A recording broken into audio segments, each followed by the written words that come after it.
Halo everyone, Dr. L balik lagi nih. Nah, di video sebelumnya aku sudah membahas atau sudah menjelaskan tentang fatwa MUI untuk teman-teman yang lagi puasa tapi sakit gigi, tapi galau mau ke dokter gigi, takut puasanya batal.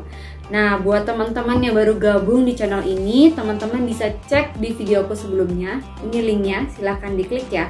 Di situ aku jelaskan semuanya dengan jelas, dengan lengkap, dan ada linknya juga untuk fatwa MUI-nya. Oke, di video kali ini masih berhubungan dengan ibadah puasa nih teman-teman. Kali ini aku akan memberikan tips bagaimana cara menjaga kebersihan mulut selama berpuasa sehingga kita terhindar dari bau mulut dan lebih percaya diri. Karena kebersihan hati itu dimulai dari mulut juga kan. Jadi buat teman-teman semua, harus tonton video ini sampai habis karena aku akan kasih tips yang luar biasa di akhir supaya puasa kita tidak batal, supaya puasa kita dan ibadah kita tetap lancar. Oke, jangan lupa untuk di like, share, dan subscribe ya. Oke, kita mulai tipsnya. Jadi tips yang pertama adalah menyikat gigi sehari 2 kali. Nah, menyikat gigi sehari 2 kali itu kapan aja nih pas puasa?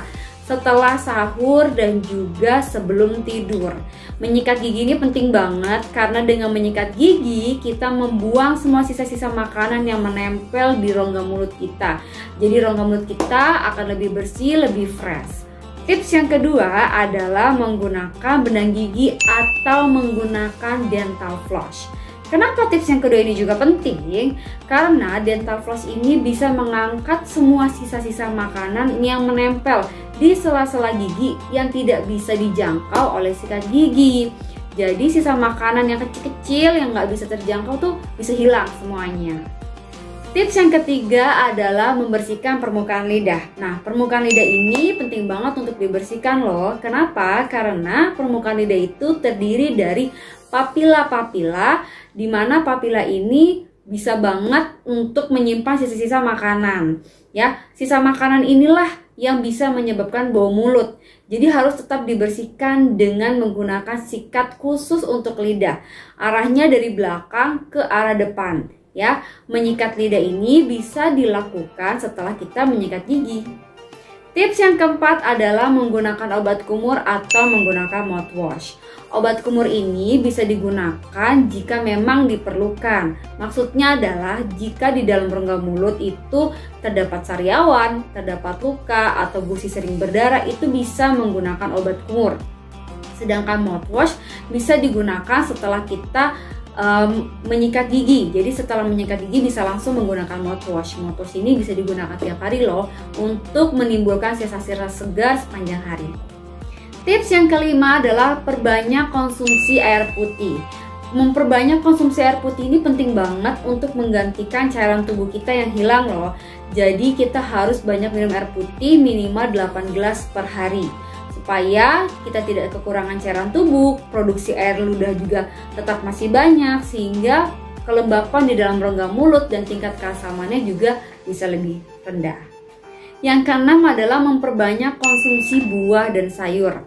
Buah dan sayur ini tinggi sekali akan seratnya. Selain baik untuk pencernaan, buah dan sayur ini dapat meningkatkan tingkat basa di dalam rongga mulut atau dapat menurunkan kadar asam dalam rongga mulut yang bisa menyebabkan gigi menjadi lebih mudah untuk berlubang. Nah, pada saat puasa sebaiknya hindari makanan yang terlalu asin, terlalu asam, dan terlalu manis.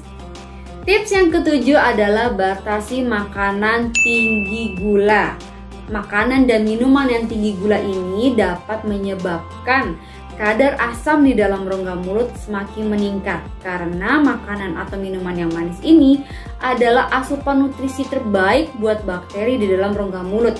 Semakin banyak makanan manis atau minuman manis yang kita konsumsi, maka kadar bakteri di dalam rongga mulut juga semakin meningkat.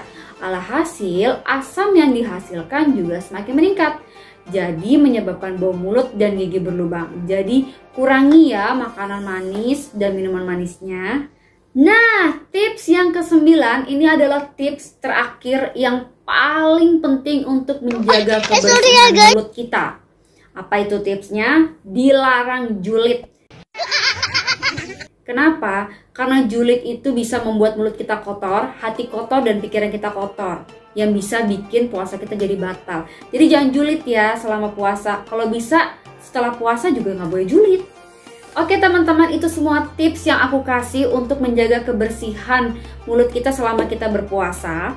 Ya, semoga informasi yang aku sampaikan ini bermanfaat buat teman-teman semua. Kalau teman-teman suka dengan informasi ini, silahkan diklik like-nya. Jangan lupa di-share ke teman-teman dan keluarga teman-teman semua. Dan jangan lupa juga untuk di-subscribe supaya aku semakin semangat bikin videonya. Oke, kalau teman-teman semua punya request untuk pembahasan sesuatu atau mau sharing atau mau bertanya tentang kesehatan gigi dan mulut, silahkan komen di kolom komentar atau bisa DM langsung ke Instagram aku di elizabethdwi_. Oke, sampai sini dulu videonya. Dadah, bye-bye.